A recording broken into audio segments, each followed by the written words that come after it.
ang mga kwento ng pag-ibig, kwento ng buhay at kwento ng pag-asa dito sa Barangay Love Stories. Love Stories.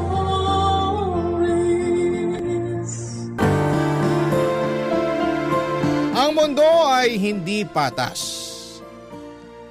May mga taong nananalo at meron namang natatalo. Ito ang dahilan kung bakit ang ilan ay nakagagawa ng kasalanan na sa huli ay kanila rin palang pagsisisihan. Ikaw kabarangay, naniniwala ka ba talagang life is unfair? Dear Papa Dudut, maligayang araw po sa inyo at sa lahat. Ako po si Tino, 45 years old, isa akong hamak na tricycle driver lamang. Na ang tanging hiling sa buhay noon ay mabigyan ng maayos na buhay ang sarili kong pamilya. Hindi kami mayaman at sanay na po ako sa ganung buhay dahil simula pagkabata ay mahirap na po talaga kami. Siya miyembro ng pamilya ko noon at araw-araw kaming namumuhay sa isang kahig isang tukang buhay. Laging nakakapit sa patalim ang mga magulang ko noon para lamang mapakain nila kaming magkakapatid. Lahat ng klase ng paghihirap ay naranasan ko na. Kaya naman sa murang edad ay natuto na akong dumiskarte sa buhay. 10 taong gulang pa lamang ako noon ay nagbabanat na ako ng buto para lamang may makain. May punto noon na nagawa ko pang magnakaw ng pagkain at mamulot ng mga itinatapong pagkain sa basura para lamang may makain kami. Hindi ako nakapagtapos ng pag-aaral, gawa na rin ng kahirapan. Pumasok ako sa construction noong nagbinata ako at pagkatapos nito ay naging delivery truck driver din ako ng gulay at saka nagtrabaho sa isang talyer. Noong nakapagpundar ako ng motor ay pinaglagyan ko ito ng sidecar. At doon ako nagsimula bilang tricycle driver. Isa sa mga bagay na maipagmamalaki ko ay ang pagiging madiskarte ko sa buhay. Marami akong kayang gawin lalo na't laking kalye ako. Ako ang palaging nilalapitan ng mga kapitbahay namin tuwing may gusto silang ipagawa o ipakumpuni. Kapalit nito ay nagbibigay sila sa akin ng maliit na halaga ng pera. Mapagkakatiwalaan ako sa lugar namin kaya kahit walang pinag-aralan ay isa ako sa mga nirerespeto sa amin. Yon ang dahilan kung bakit mabilis kong napaibig noon ang bagong saltang dalaga sa lugar namin na si Josefa.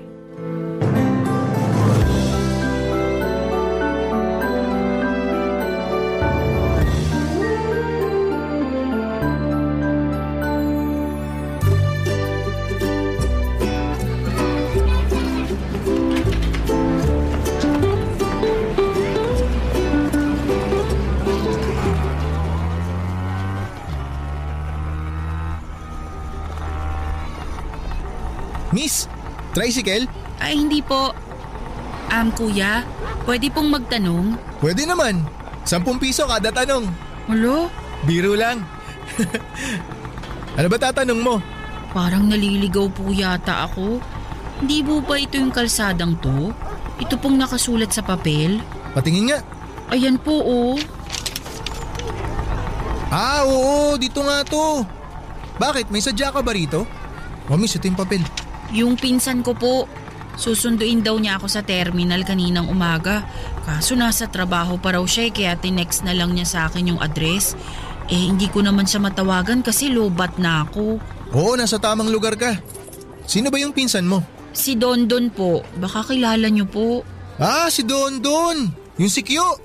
Oo, kilala ko siya. Nakakainuman ko yun eh. Magpinsan kayo? Opo, magkapatid yung mga nanay namin. Ah, ganun ba? Mukhang galing ka pa sa malayang lugar ah. Marami ka yatang dalang bag. Opo, galing pa po ako ng Negros. Kinuha ako dito ni Kuya Dondon kasi may nahanap siyang trabaho para sa akin dito. Ah, kaya pala. Kaso paano yan? Nasa trabaho pa yata si Dondon. Panigurado nakasarap pa bahay nun. Kaya nga aantayin ko na lang po siya. Malapit na rin naman umuwi yun kasi patapos na raw po yung trabaho niya kanina. Nag-overtime lang siya sa trabaho kasi wala pa raw yung karelyebo niya. Kung ganun, dito ka na lang muna sa may lilim. Ano, gusto mo? Para hindi ka mainitan dyan habang nag-aantay kay Dondon. Sige po. Teka, tulungan na kita dyan sa mga gamit mo. Napag ko dito Salamat. Walang anuman. Yan lang naman yung bahay ni Dondon eh. Kita mo yung malaking bahay na may green na gate? Opo. Diyan siya nakatira? Hindi. Yung katabing bahay niyan, dyan siya nakatira. Yung may nakadikit na tarpaulin sa may tindahan. Tapos yung katabing bahay, dyan naman ako nakatira. Magkapit bahay lang pala kayo. Oo, dati ko yung kainuman kaso tumigil na sa pag-inom simula nung nakapag-asawa. Teka, may asawa na si Kuya Dondon? Oo, meron na. Hindi mo ba alam? Pero dati pa yun. Naghiwalay na rin sila. Hindi rin naman kasi sila kasal. Nag-live-in lang. Kaya naman pala wala siyang nakukwento sa amin. Hiwalay na pala. Wala pa silang anak? Wala. Mabuti nga kamo na hindi sila nagkaanak kasi mas lalong pahirap yun sa buhay ni Dondon kung sakali. Ano po bang nangyari? Bakit sila nagkahiwalay ng live-in niya? Malandi yung babae.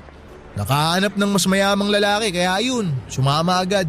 Ay, grabe naman pala. Inaya ko nga na mag-inom si Dondon nun Kasi nga warak siya pero hindi na talaga siya umiinom.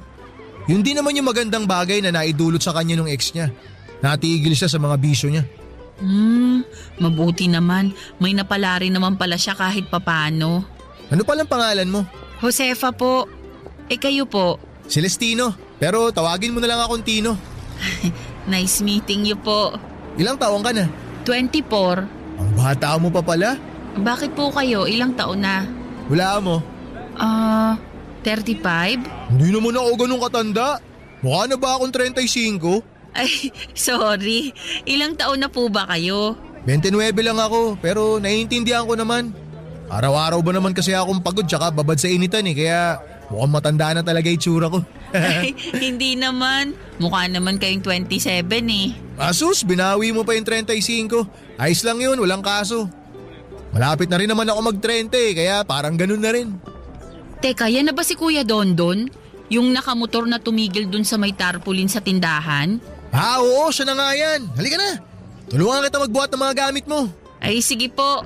Salamat. Huwag mo na ako pinupo. Pakiramdam ko tuloy, ang tanda-tanda ako na talaga Sorry, sige. Tatawagin ko na lang kayong Tino. Yan, mas maganda pa yan.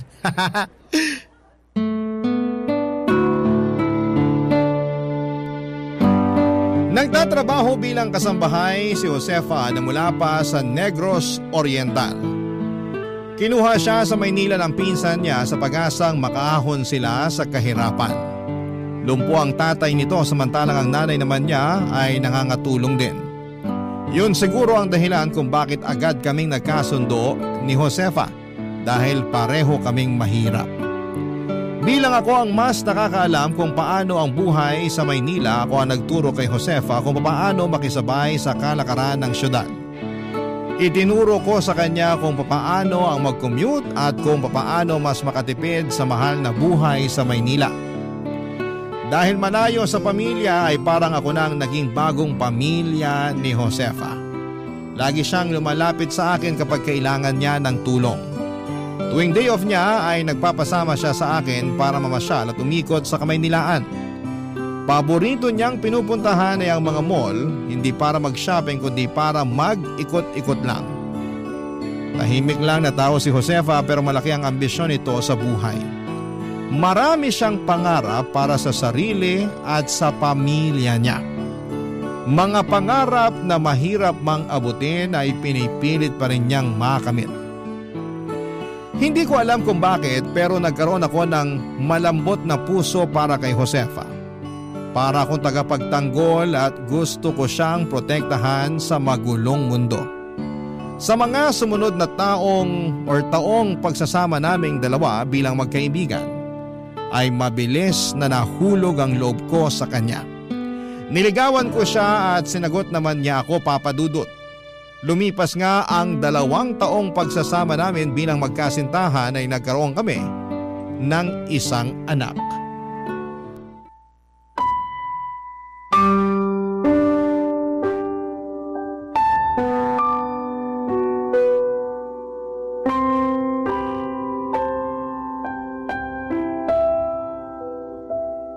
Josefa, magpahinga ka na muna. Ako na magbabantay kay Junjun. Hindi, ikaw ang kailangan magpahinga kasi mamamasada ka pa bukas. Mahirap magtrabaho ng walang tulog. Gusto ko rin naman masubukan na bantayan yung anak natin ng magdamag. Ikaw na lang kasi lagi nagpupuyat eh. Jesus, akala mo naman kaya mong gawin yun. Takot ka ngang buhatin si Junjun eh.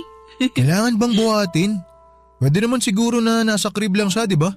Ay naku Tino, kapag magpapalit ng diaper o kaya kapag umiiyak, kailangan mo siyang ihele. Ang liit kasi niya masyado eh. Nakakatakot, baka mabitawan ko. Huwag kang mag-alala, kayang-kaya ko namang magpuyat para sa anak natin eh. At saka nababawi ko naman tulog ko kapag tulog na rin si baby. Ay, ganito pala maging magulang no? Nakaka-excite tsaka nakakakaba. Bakit ka naman kinakabahan? Siyempre, ang liit pa lang ng anak natin eh. Kapag umiyak siya, hindi natin alam kung may masakit ba sa kanya o kung gutom siya o kung ano man. Yun ang mahirap. Kailangan mong hulaan kung anong kailangan ng bata. Pero masasanay din tayo.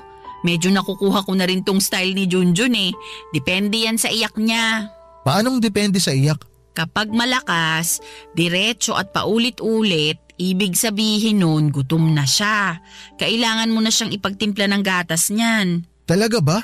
Oo, tapos kung mahina at paungol naman yung iyak, ibig sabihin inaantok na yung bata at kailangan na niyang matulog. Oh, ganun pala yun. Kapag naman nagwawala at hindi mapakali, kailangan nang magpalit ng diaper. Galing ah. Lahat yun napansin mo talaga? Siyempre, ganyan ang mga nanay.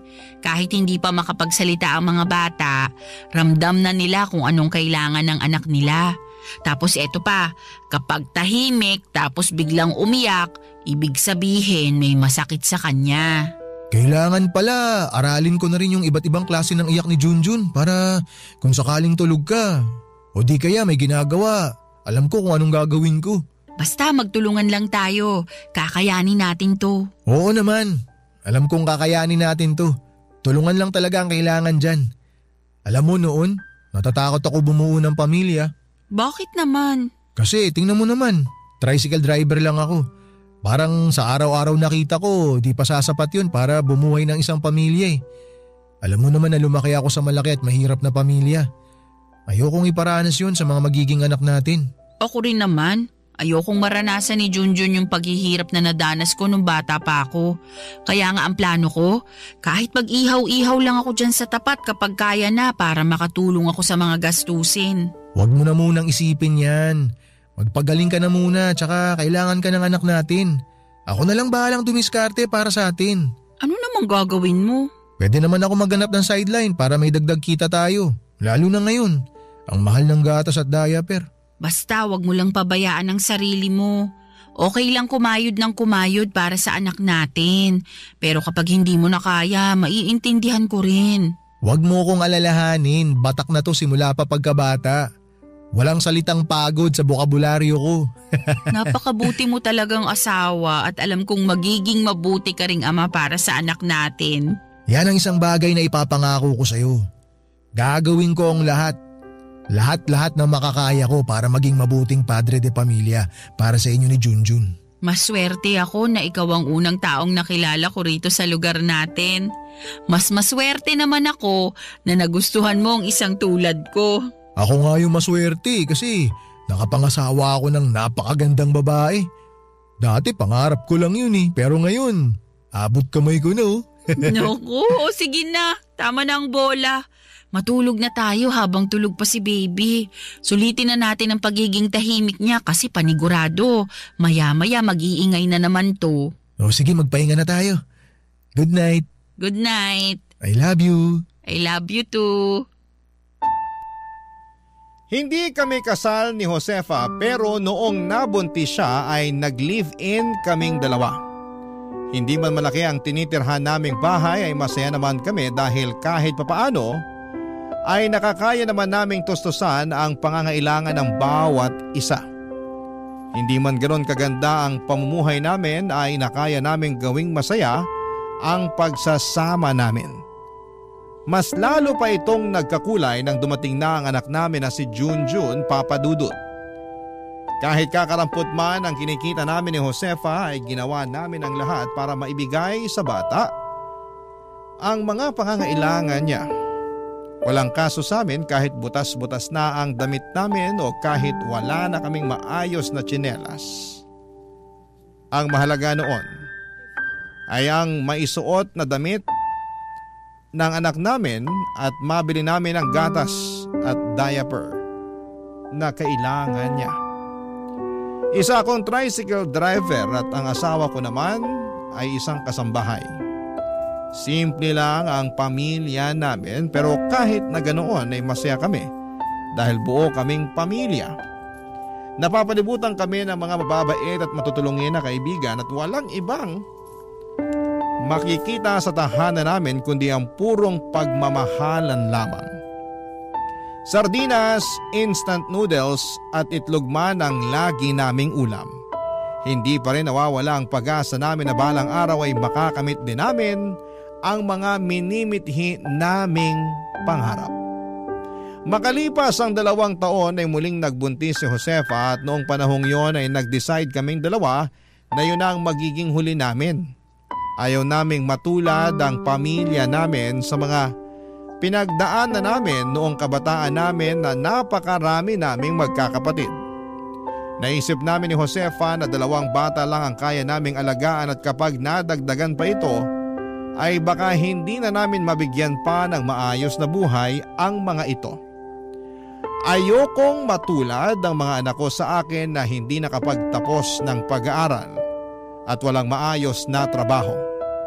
Ipinangako ko noon sa mag-iina ko na gagawin ko ang lahat para maging maayos akong padre di pamilya at paninindigan ko yon sa abot ng aking makakaya.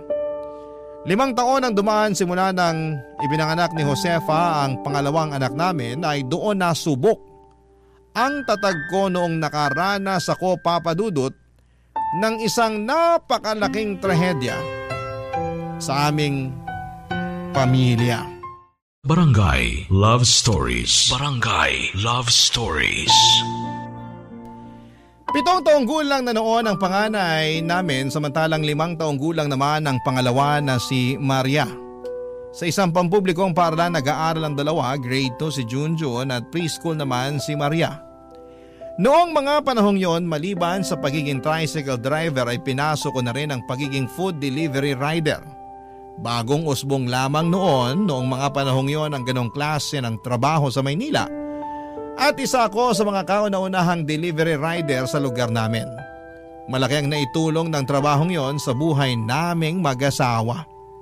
Sa kabilang banda mula sa pangangatulong ay nakahanap naman ng trabaho si Josefa sa isang factory. Pagkatapos ng shift nito sa naturang factory ay saka naman siya nagtitinda ng street food sa gabi katulad ng balut, penoy, chicharon at mani malapit sa mga gimikan. Kapag maaga akong natatapos sa trabaho ay sinasamahan ko si Josefa sa pagtitinda hanggang sa hating gabi. Kapag nasa labas kami ay naiiwan naman ang mga anak namin sa pinsan nitong si Dondon. Para sa amin ni Josefa ay walang kaso kahit kulang kami ng tulog o pagod sa trabaho. Ang lahat ng iyon ay napapawi naman kapag nakikita naming nabubusog sa pagkain ng 2 anak namin. Nakagagalak sa pusong tingnan ng mga bata na tuwang-tuwa tuwing binibilhan namin sila ng damit at laruan na galing pang Divisoria. Ang mga bagay na yon ang nagpapasaya para sa amin bilang magulang. Ang mga ngiti nila ang mas nagbibigay sa amin ng lakas para mas lalong magsumikap. Tuwing linggo, buong pamilya kaming nagpupunta sa simbahan para makapagpasalamat sa mga araw-araw na biyayang natatanggap namin. Ang pinagpapasalamat ko noon sa Puong May Kapal ay ang pagkakaroon ko ng masaya at buong pamilya. Malayo sa pamilyang kinalakhan ko noon. Doon pa lang ay solve na ako pero sa kabila nito ay hindi ko alam na may panibagong biyaya pa pala na nais ibigay sa amin ang Panginoon, Papa Dudut.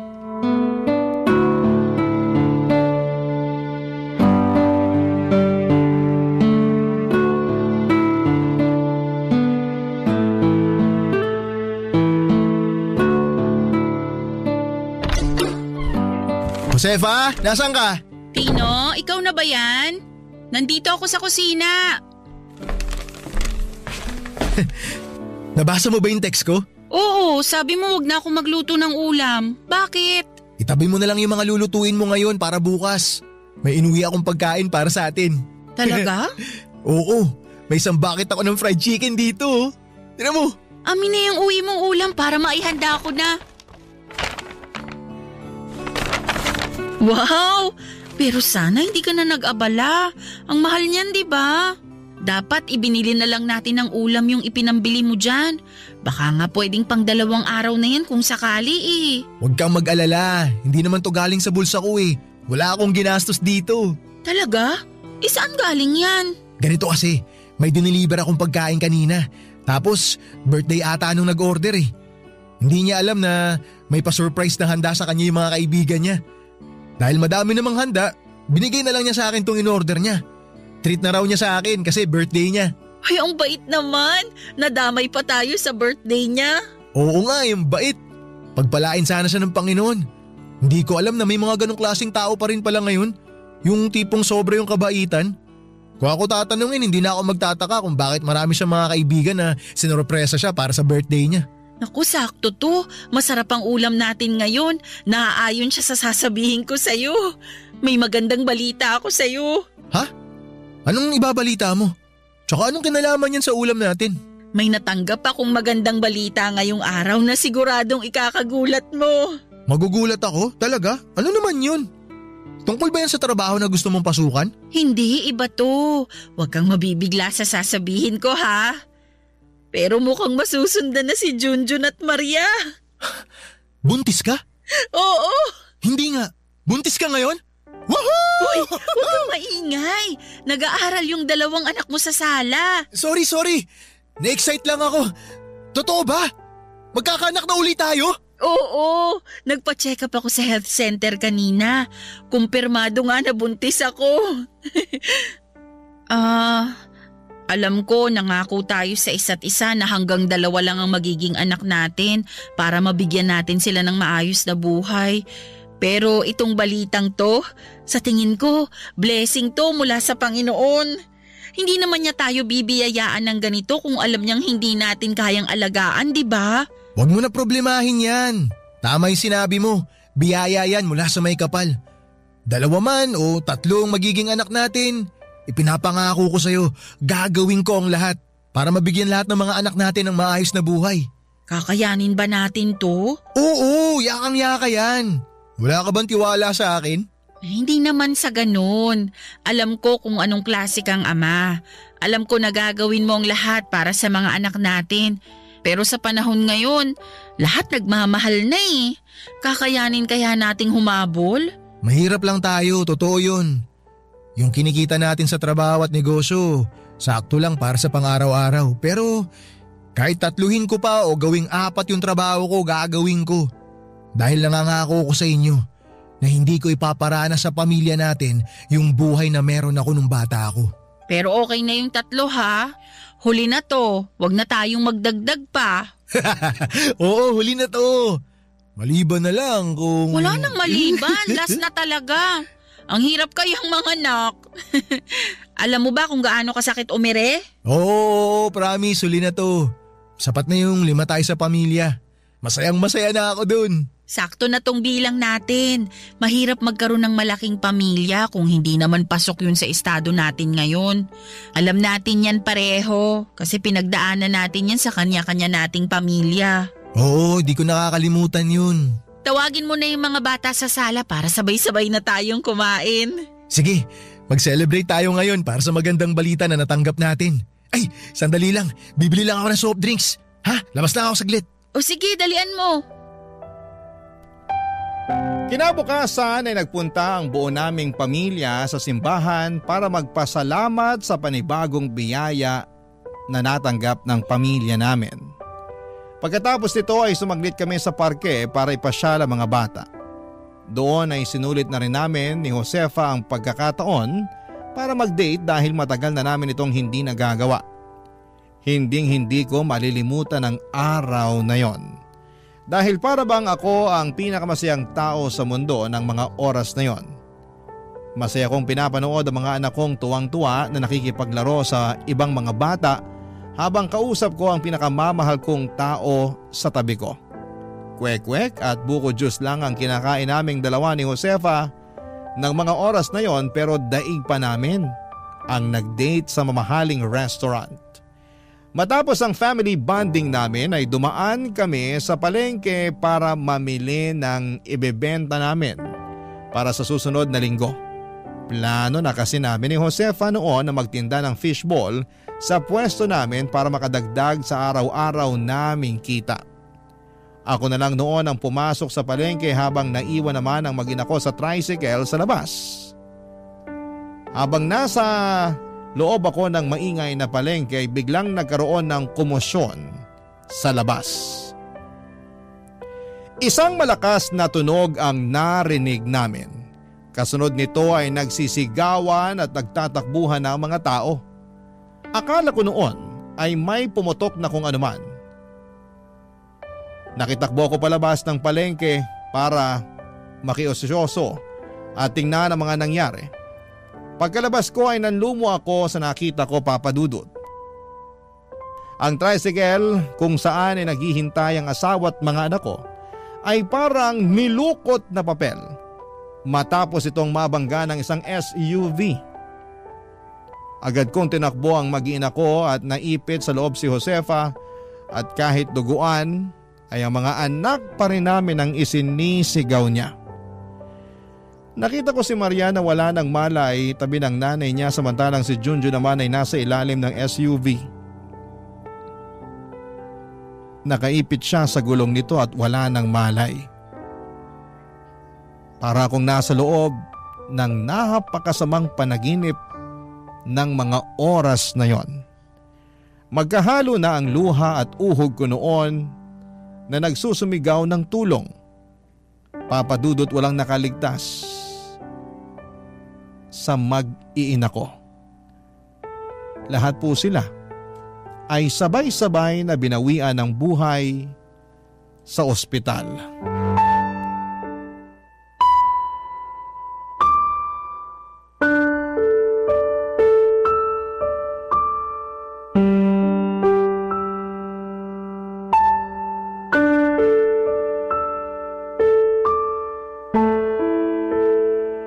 Tino, nag-request na ako ng tolda sa barangay para may mapwestuhan yung mga makikiramay habang nakaburol si Josefa. Sabi ni Kap, magpapadala rin daw siya ng dagdag na upuan. Salamat Don sa lahat ng tulong mo. Wala na talaga ako ibang maasahan dito kundi ikaw na lang eh. Pasensya ka na kung naabala kita ha. Huwag mo isipin yan. Basta kapag may kailangan ka, sabihan mo lang ako. Salamat. Kamusta ka na? Mukhang kagabi ka pa yata gising ha. Gusto mo ba ako muna ang tumao rito para makapagpahinga ka? Ako na lang muna magbabantay. Hindi na, salamat na lang. Ikaw dapat yung magpahinga kasi ikaw yung kagagaling lang sa trabaho. Sasamahan na lang kita. Pinsan ko si Josefa. Ako lang yung pinakamalapit niyang kamag-anak dito. Kaya marapat lang na bantayan ko rin siya pati na rin mga pamangking ko. Sige, ikaw bahala. Nga pala, heto. Nagpatak-patak pala yung mga nagtatrabaho sa bangko na binabantayan ko. Nagabot sila ng kaunting abuloy para sa pamilya mo. Maraming salamat ha. Pakisabi na lang sa kanila. Ano na palang balita dun sa nakapatay kina Josefa? Nahuli na ba siya ng mga pulis? Bale ang nangyari, siya mismo nagpunta sa mga pulis para isuko yung sarili niya. Nung nangyari yung aksidente, dumiretso siya sa pinakamalapit na presinto. Mabuti naman at hindi niya tinakasan yung mga kasalanan niya. Hiling ko talaga na mabulok sa kulungan yung taong yun. Walang hiya siya. Isang pamilya ang pinatay niya. Paano mabubulok wala nga siya sa kulungan ngayon. Ha? Anong ibig mo sabihin? Akala ko ba siya mismong sumuko sa mga pulis? Sumuko nga siya. Nakapagpiyansa naman. Baka nga malaya na siyang namamasyal ngayon Ganun na lang yun? Hindi pwede. Dapat lumaban ka, Tino. Kailangan mong kasuhan yung taong yun para managot siya sa nangyari. Kailangan mo ipaglaban ang mag-iina mo. Hindi yan ganun kadali, Don. Paano hindi madali? Nakapatay siya ng hindi lang isa kundi 4 na buhay. Madali lang kasuhan yun. Tapos sabi mo, nakainom pa yung driver ng SUV, hindi ba? Oo. Galing daw sila sa inuman. Pero walang matibay na ebidensya na magpapatunay na lasing siya habang nagmamaneho. Nasa malinaw na pag-iisip na raw siya nung nasa likod siya ng manibela. Walang ya. Ano, ganun na lang yon? Hayaan mo na lang na walang hustisya makamit si Josefa? Nagpunta sila rito kahapon. Kasama yung mga magulang niya. Nakiusap sila sa akin. Magulang? Nagsama pa talaga siya ng magulang? Bata yung tarantadong bumangga kay Josefa. College student. Galing sa mayamang angkan. Pumunta sila rito para makipag-areglo. Ano? Huwag mo sabihin tinanggap mo yung bayad nila sa'yo. Ano pa bang magagawa ko? May utang pa ako sa punerarya. Hindi pa bayad yung mga kabaong. Hindi ko alam kung saan ako huhugot ng pera para sa libing. Wala na akong tricycle na pamasada. Ay, magkano binayad nila sa'yo? 1.5 milyon. Yun lang? Tapos ano? Malaya na yung bata habang ikaw rito nagluluksa sa pagkawala ng pamilya mo? Ganun yung hustisya dito sa atin eh. Talo ang mahirap. Kapag mayaman ka, pera lang ang katapat ng lahat. 375,000. Ha? 375,000 bawat isang buhay. Kaya 1.5 million ang ibinayad sa akin para sa areglo. Yun lang ang halaga ng buhay ng mga taong mahal ko para sa kanila. 375,000. Ay, walang niya. Ang hirap tanggapin na may katumbas palang halaga ang buhay nating mahihirap. Sabi nga nila, ang hustisya para lang sa mayaman. Wala man tayo makukuha ang hustisya dito sa nangyari. May tiwala ako na may ganti ang tadhana. Hindi man siya mapaparusahan ng mga tao. Alam kong mundo magpaparusa sa nagawa niyang kasalanan. Magtiwala na lang tayo sa karma.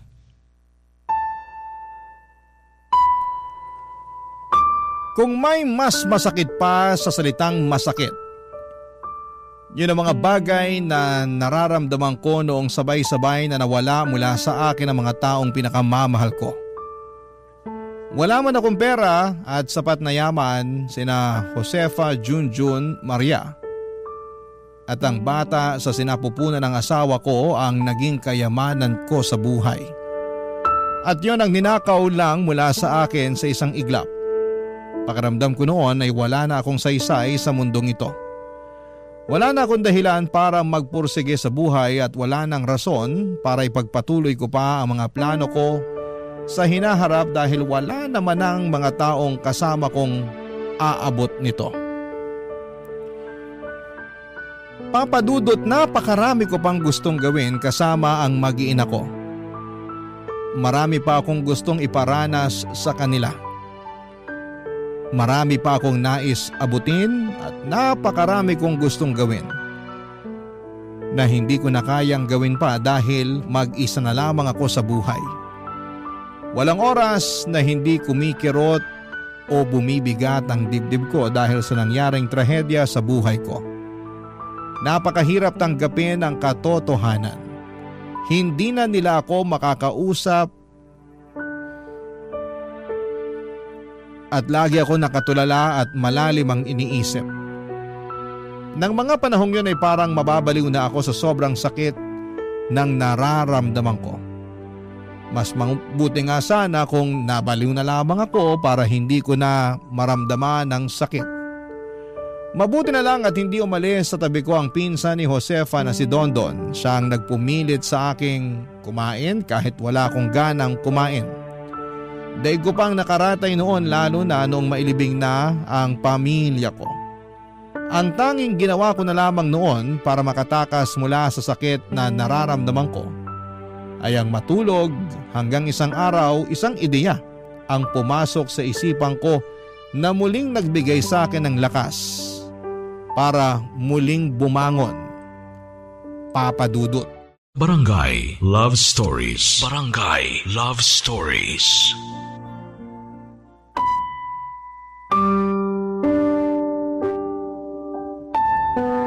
Tanghaling tapat noon, nagising ako dahil binisita ako ni Dondon.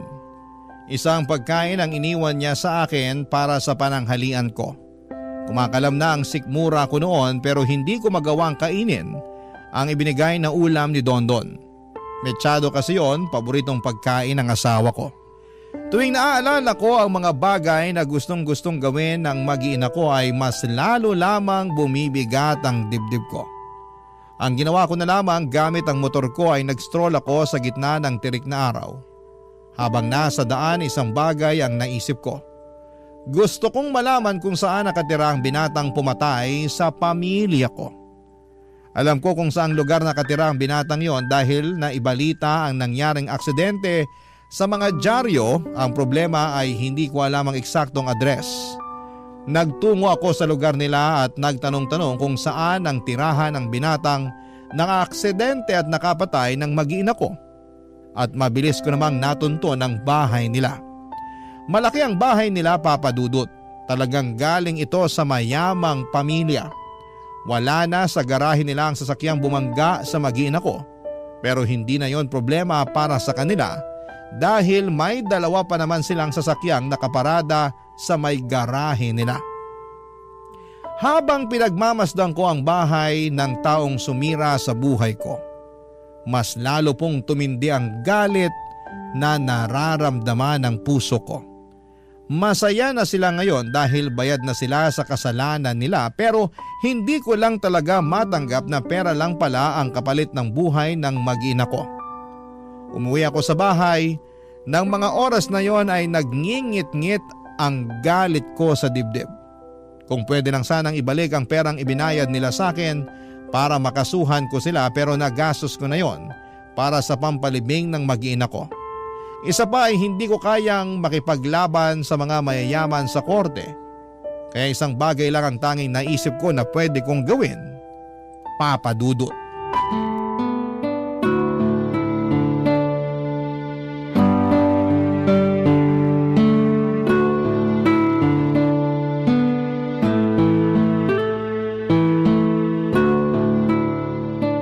Knock!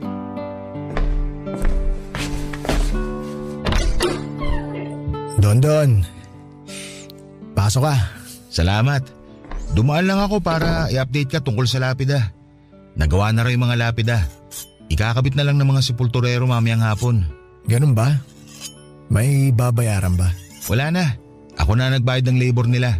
Nagbigay na rin ako ng pangmerienda. Oh, ano yung ginagawa mo? Nag-aasa ng kutsilyo. Magluluto ka? Mabuti naman kung ganun. May pinagkakaabalahan ka na sa wakas. Hindi tulad nitong mga nakaraang linggo na puro pagmumukmok lang ginagawa mo. Naisip ko kasi na walang mangyayari kung palagi ko na lang tinatakbuhan yung sakit na nararamdaman ko eh. Kailangan kong bumangon. Kailangan kong gumawa ng paraan para mawala tong sakit sa puso ko. Mabuti yan. Alam ko yung pakiramdam na para bang tumigil ang mundo mo simula nung nawala mga minamahal mo. Pero ang katotohanan, patuloy pa rin umiikot ang mundo kahit gaano pa kalala ang trahedyang dinanas natin. Sana makabangon ka ulit, Tino. Hindi man agad-agad pero mabuti na at sinisimulan mo na. Ano sa tingin mo? Matalas na ba to? Mukhang matalas na nga. Halos kumikinang na nga eh. Pwedeng-pwede ng panghiwa ng karne. Ay, ano bang lulutuin mo? Hindi ko gagamitin to panluto. May iba akong paggagamitan ito. Ha? Para saan naman? Basta, malalaman mo na lang. Okay ka lang? Bakit ganyan ka magsalita? Nakakatakot ka. Huwag kang mag-alala. Okay lang naman ako. Okay na okay ako. Okay, sige. Tawagan mo na lang ako kapag may kailangan ka. Papasok na ako sa trabaho. Sandali lang. May tanong ako sa'yo. Oh, ano yun? Alam mo ba kung ano yung ibig sabihin ng kasabihang mata sa mata, ngipin sa ngipin? Oo. Hindi ba tungkol yan sa pag-iiganti? Mata sa mata. Kung anong ginawa sa'yo, yun din ang gagawin mo sa kanila.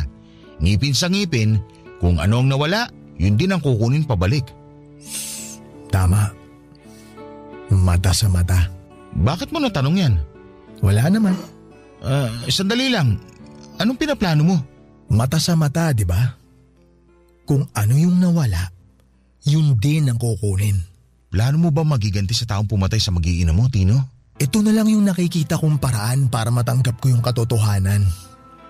Hindi mapapanatag ang puso ko hanggat hindi ko nakukuha yung tamang hustisya para sa mag-iina ko. Teka, huwag kang magpadalos-dalos. Wala sa mga kamay natin ang hustisya, Tino. Kung ano man yung pinaplano mo, pag-isipan mo muna yung mabuti. Nakapagdesisyon na ako. Gagawin ko to para sa pamilya ko. Sigurado ka ba magugustuhan ng pamilya mo tong gagawin mo? Gugustuhin ba ni Josefa na ipagiganti mo sila? Sa tingin ko, hindi. Kaysa makamit ang hustisya, mas gugustuhin ni Josefa na lumayo ka sa panganib. Tino, huwag mo gawin to sa sarili mo. Ninakawan ako ng pamilya, Dondon. Hindi pwedeng nakaupo na lang ako rito habang yung pumatay sa mag-iina ko malaya pang nakakalakad sa mundong to. Hayaan mong karma na lang ang gumanti para sa'yo. Parang awa mo na. Para sa ngalan ng pamilya mo, huwag mong gawin to. Ano na lang sasabihin ng mga anak mo kapag pinapanood ka nila sa langit? Wala na silang sasabihin, Dondon. Bakit? Kasi yung mga anak ko patay na. Patay na sila. Wala na akong mga anak. Wala na akong asawa. Wala na akong pamilya. Ano ginawa ko para mabigyan ng ganitong klaseng parusa?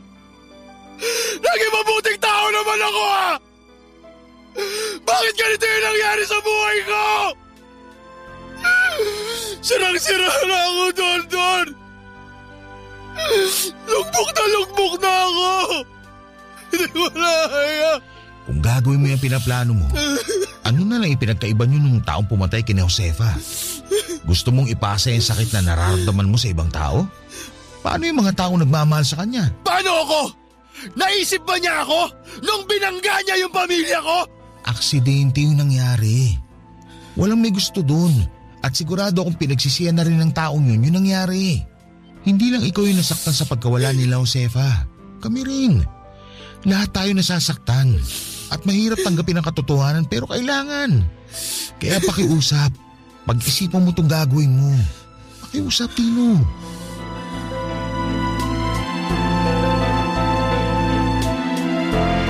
Wala nang ibang nasa isip ko noon kundi ang maghiganti. Sobra nang binalot ng galit ang puso ko at punong-puno ng kasakiman ang puso ko noon at naniniwala ako na sakalang mawawala ang sakit na nararamdaman ng puso ko kapag nakabawi na ako sa taong gumawa nito sa akin. Wala na akong pakialam kahit makulong pa ako o mamatay dahil sa gagawin ko dahil wala rin naman na akong uuwi ang pamilya. Sa mga sumunod na araw ay nabaling ang atensyon ko sa binatang nakabangga sa mag-iina ko. Minanmanan ko siya bawat galaw, bawat lugar na pinupuntahan nito. Kung sino ang palagi nitong nakakasama at kung kailan siya mapag-isa lang. Habang pinapanood ko ang pagbabalik nito sa normal nitong buhay na parabang wala siyang kinitil na buhay. Mas lalong lumaki ang galit ko sa kanya. Napapatanong ako sa sarili ko kung papaano siya nakakangiti at nakakatawa. Nakakakain ng mga bagay na gusto niyang kainin at nakapapasyal habang ang mag-iina ko ay tahimik nang nakahimlay sa ilalim ng lupa. Ramdam ko ang pagiging unfair ng mundo, Papa Dudut. Matapos ang ilang linggong pagmamanman ay sinagawa ko na ang plano ko sa binata. Inabangan ko siya sa parking lot ng kanilang eskwelahan. Ilang oras ako naghintay at nagtago sa parking lot na yon. Di kalayuan mula sa sasakyan nito ay nasakto namang ginabi siya sa eskwelahan nila. Kaya wala nang katao-tao noon sa nasabing parking lot. Noong makita ko siya na papalapit na sa kanyang sasakyan bitbit ang mga gamit nito, ay nilabas ko na ang hawak kong patalim mula sa bag ko. Naglakad ako papalapit sa kanya pero natigilan ako sa kinakatayuan ko nang bigla na lamang itong huminto sa tapat ng kanyang sasakyan. Ibinaba nito sa sahig ang suot nitong bag at mga libro. Nakayuko lamang siya habang nakasandal ang ulo nito sa bintana ng kanyang sasakyan. Maya-maya ay napaupo ang binata at nagsimula itong humagulhol na parang bata. Doon mismo ay nakaramdam ako ng awa sa kanya. Para bang ang matigas kong puso ay naging malambot. Napagtanto ko na bata lamang siya. Isang bata nakagawa ng kasalanang hindi niya ginusto. Nang mga oras na yon ay binalik ko na lamang ang patalim sa bag ko. Saka ako nagsimulang maglakad papalayo, Papa Dudut.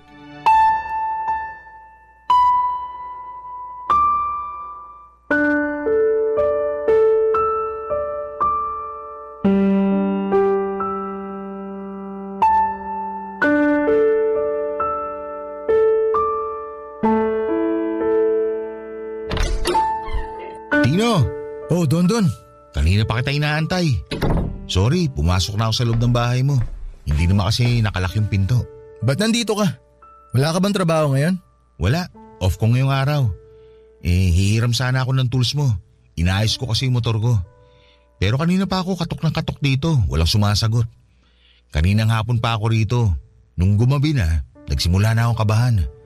Naalala ko yung napag-usapan natin nung tungkol sa paghihiganti mo. Akala ko… Nasa likod yung tools ko. Sandali, kukunin ko. Uy!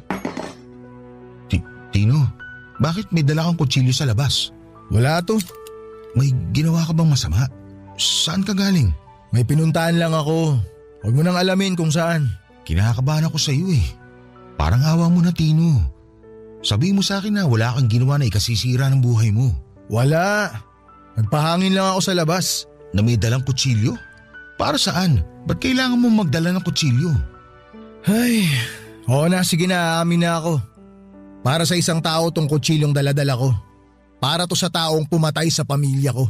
Tino. Minanmanan ko siya ng ilang linggo.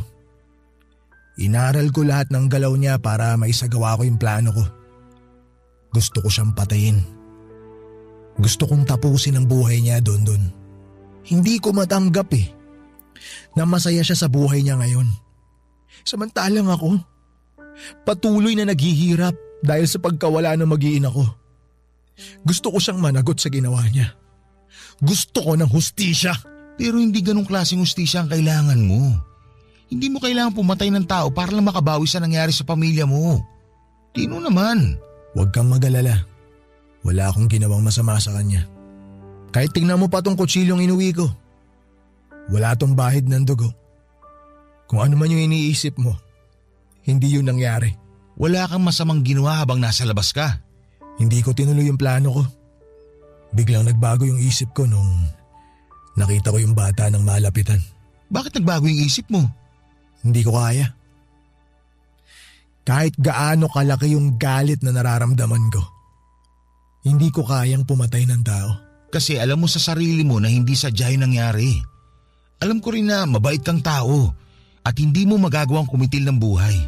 Hindi ka ganong klaseng tao, Tino. Kaya ka nga minahal ni Josefa Hindi ko na alam kung anong gagawin ko. Ang sakit pa rin Paano ko ba maaalis tong pakiramdam na to sa dibdib ko? Pagod na ako. Pagod na ako umiyak. Pagod na ako. Wala tayo ibang magagawa kundi damhin lang yung sakit. Walang gamot dyan Antayin mo na panahon na magpagaling sa sugat dyan sa puso mo. Mamamanid lang yan hanggang sa dumating ang araw na masasanay ka na rin sa sakit. Alam mo, naisip ko, sana nadamay na lang ako sa aksidente. Sana kasama na lang ako sa mga namatay para hindi ako yung naiwang nagluluksa rito. Huwag mo sabihin yan. May rason kung bakit ikaw yung naiwan. May dahilan kung bakit ikaw yung natitirang nabuhay. Ano yung dahilan? Bakit ako? Bakit ako lang? Hindi ko alam masagot pero kung akong tatanungin mo, sa tingin ko, nabuhay ka para ipagpatuloy yung naiwang alaala ng pamilya mo. Nabuhay ka kasi kailangan mo ipagpatuloy kung ano man yung mga pangarap na nasimulan nyo bilang pamilya. Tuparin mo ang mga bagay na yun. Alang-ala sa kanila. Hindi ko alam kung kaya kong gawin yun. Hindi ko nga alam kung paano ako magpapatuloy Alam mo, mas maganda siguro kung magpakalayo-layo ka muna. Saan naman ako pupunta? Dito na ako lumaki. Nandito ang pamilya ko. Hindi ba nabanggit mo na may probinsyang nanay mo? Doon ka magpunta. Doon ka magsimula ng panibagong buhay. Doon ka magsimula ulit. At kapag handa ka na, kapag tanggap mo na ang lahat, bumalik ka rito para ipagpatuloy kung ano man ang iiwan mo rito. Pag-iisipan ko. Papa Dudut, pinakinggan ko ang mga sinabi sa akin ni Don Don. Hindi paghihiganti ang solusyon sa sakit na nararamdaman ko. Nagpakalayo-layo ako, Papa Dudut, at umuwi ako sa probinsya ng nanay ko. Doon ay pilit kong kinalimutan ang malagim na trahedya na nangyari sa pamilya ko. Masakit na magsisimula ulit ako ng panibagong buhay na wala na mga taong inaasahan kong makakasama ko hanggang sa pagtanda ko. Pero wala akong ibang choice kundi ang magpatuloy sa buhay sa ngalan na rin nila Josefa, Junjun at Maria. At ang baby namin na hindi na naipanganak pa. Wala na akong balita sa binatang nakaaksidente sa pamilya ko. Kung saan man hahantong ang buhay nito, ang Diyos na po ang bahala sa kanya. Hinihiling ko na lang na sana ay may natutunan siya sa nangyari para sa ganon ay hindi masayang ang buhay na nawala ng dahil sa kanya. Papa Dudut, hindi na po ako nakapag-asawa pang muli. Ang sabi sa akin ng pamilya at mga kaibigan ko, subukan ko raw ulit na buksan ang puso ko dahil bata pa naman ako. Pero hindi ko pa kayang gawin yon sa ngayon kahit na 7 taon na ang nakakalipas. Nagigilty kasi ako sa isipin na kapag nag-asawa ulit ako, ay para bang pinapalitan ko na ang pamilya ko. Hindi ko po alam.